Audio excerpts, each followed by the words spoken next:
Assalamualaikum warahmatullahi wabarakatuh. Perkenalkan, saya Muhammad Haris. Salam sejahtera untuk kita semua. Puji syukur atas nikmat Tuhan limpahkan sehingga saya dan para pendengar dapat mendengar materi saya pada hari yang berbahagia ini. Tujuan pertama dari video saya pada hari ini adalah untuk memberikan beberapa edukasi tentang keamanan jaringan yang sudah saya pelajari pada semester ini. Dan juga sebagai latihan untuk saya pribadi agar lebih baik untuk kedepannya.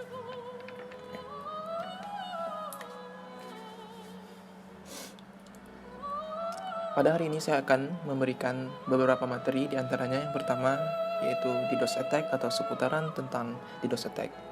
Yang kedua ada SQL Map, jenis-jenis dan fitur-fitur SQL Map. Yang ketiga ada Firewall, seputaran tentang firewall beserta fungsi-fungsinya.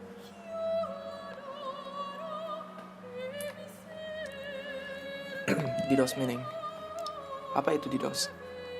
DDoS atau Distributed Denial of Service merupakan sebuah rangkaian penyerangan dari beberapa sistem komputer yang memang menargetkan sebuah server agar trafik yang dialami server menjadi overload sampai-sampai tidak dapat terhandle dengan baik.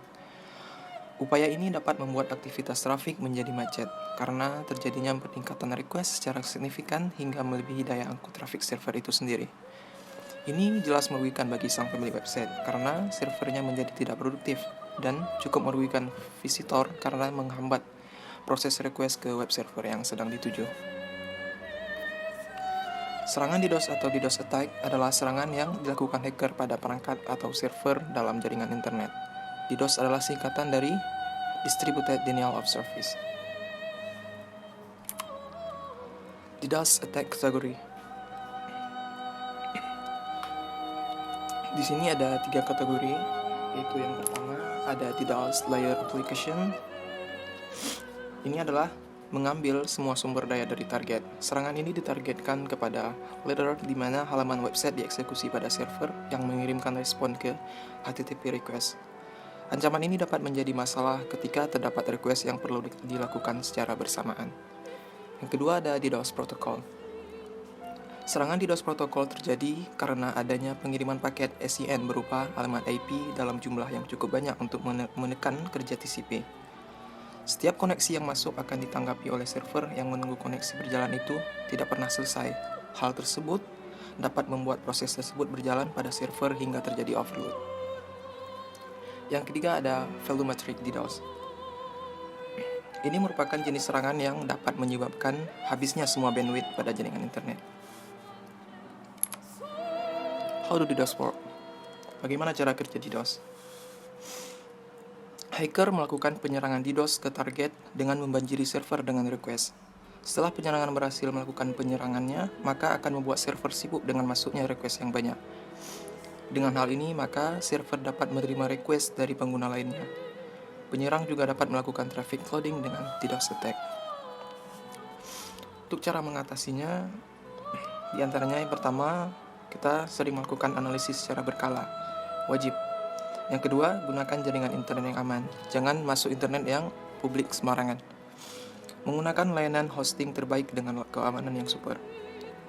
Terakhir, konsultasi dengan ahlinya.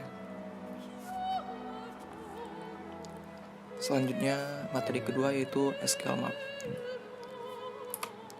SQL Map meaning atau pengertian SQL Map.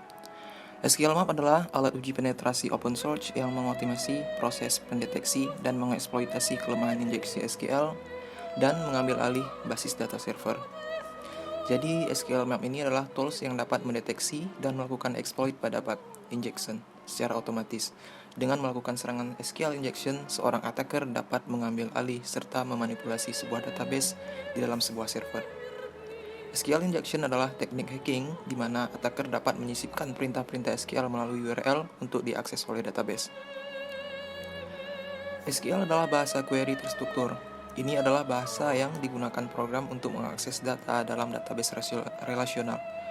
Bahasa ini juga mencakup perintah untuk memperbarui atau menghapus data yang tersimpan dalam tabel database. Untuk penggunaan akhir, akses ke database adalah melalui formulir yang akan berada di halaman utama web atau di bagian depan perangkat lunak bisnis. Selanjutnya pembahasan type of attack atau SQL Map fitur.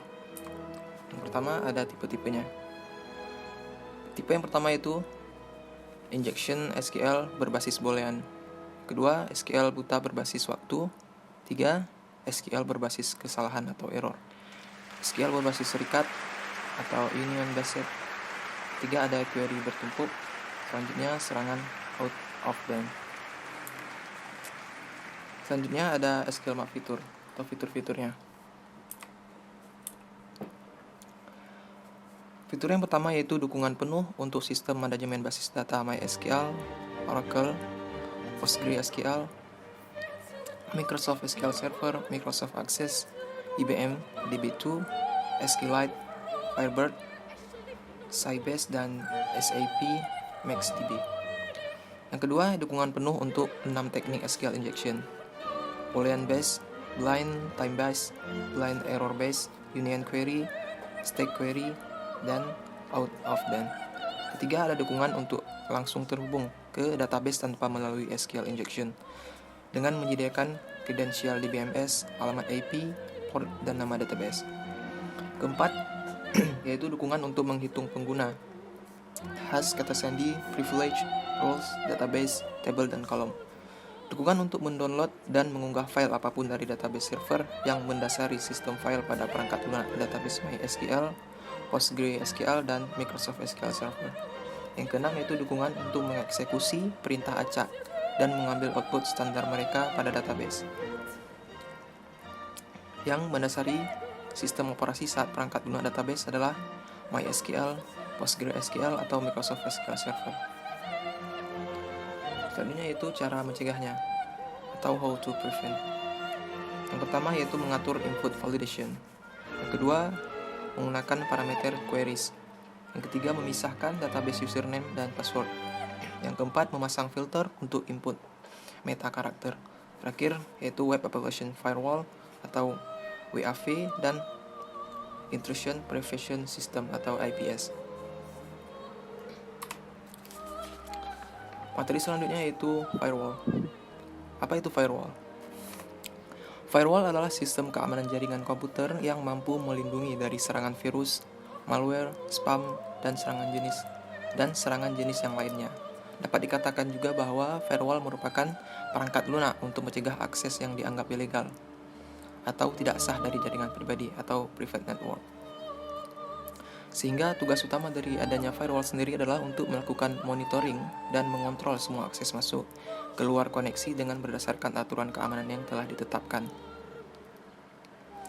Namun, masih terdapat beberapa orang atau user yang belum aware atau sadar dengan adanya sistem ini dan cenderung mengabaikan dari sistem keamanan pada jaringan komputer. Seberapa penting firewall itu? Pertanyaan tersebut akan muncul ketika perangkat kita belum pernah dampak cukup signifikan dari adanya sebuah virus atau malware. Ketika ada sebuah koneksi ilegal atau lalu lintas yang mencurigakan masuk ke dalam perangkat jaringan komputer kita, maka masalah tersebut akan semakin menjadi rumit.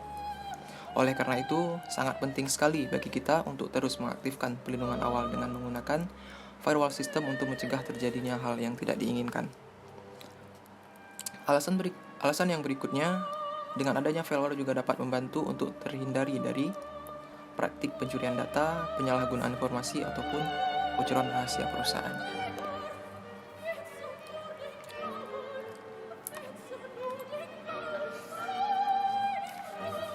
Fitur-fitur firewall. Yang pertama, melindungi data dari serangan hacker. Jika kita sering mengakses internet dan tidak mengontrol aktivitas lalu lintas kita, maka semakin besar peluang kita untuk terkena peretasan data yang dilakukan oleh hacker untuk mendapatkan informasi penting yang kita miliki. Yang kedua, yaitu mampu memblok konten yang tidak diinginkan. Fitur dari firewall juga dapat digunakan untuk memblokir atau melarang sebuah konten website dari alamat yang spesifik atau perangkat komputer kita. Yang ketiga, yaitu untuk monitoring bandwidth. Firewall juga berfungsi untuk membatasi dan memonitoring layanan bandwidth yang bisa digunakan. Yang terakhir itu dapat mengakses layanan VPN. Di dalam firewall juga memfasilitasi adanya fitur VPN atau Virtual Private Network yang berfungsi untuk dapat mengakses berbagai akses konten atau website yang diblokir oleh pihak provider. Demikian beberapa hal yang bisa saya sampaikan pada kesempatan hari ini. Saya mohon maaf yang sebesar-besarnya apabila ada tutur kata maupun tindakan yang kurang berkenan bagi teman-teman. Dengan ini materi hari ini saya tutup. Terima kasih atas partisipasinya. Wassalamualaikum warahmatullahi wabarakatuh.